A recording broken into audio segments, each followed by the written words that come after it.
chorus na una, hindi pa. Opo, tapos yung parang kulog. Oo. Doon muna, ganun muna. Oo. Medyo tayo. So, ganito siya. Paano yung dynamic ulit?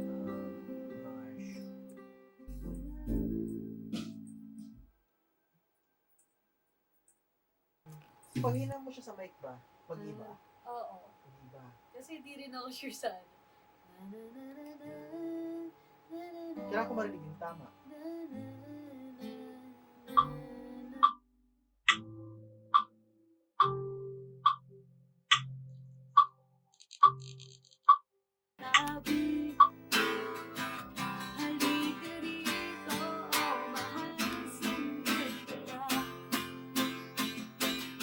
Studio na version.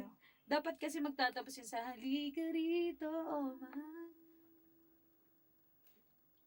Dun sa ano, wala nang hanapin pa.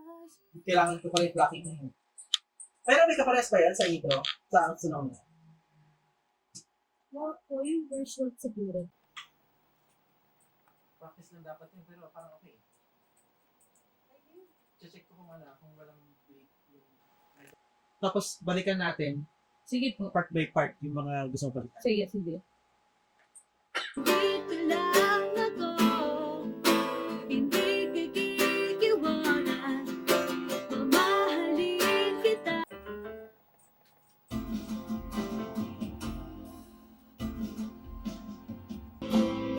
Siguro kung maglalagay din po ng piano dun, siguro yung parang strum, parang ganun, parang chords lang. Wala yung taas, no? Opo. Nag-gets ko naman na slide.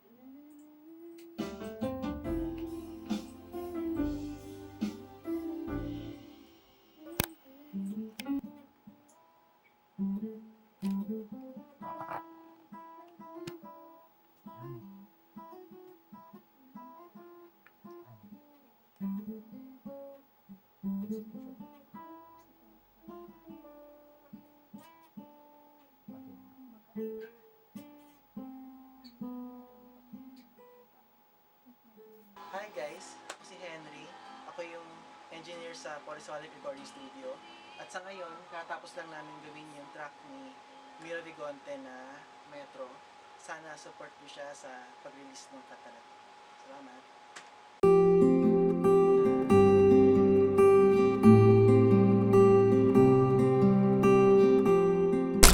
So, good evening everyone. This is Mira Vigonte and abangan niyo po yung susunod na kanta ko, which is Metro.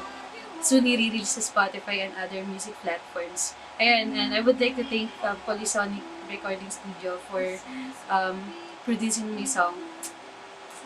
And tsaka sa Historia. Okay.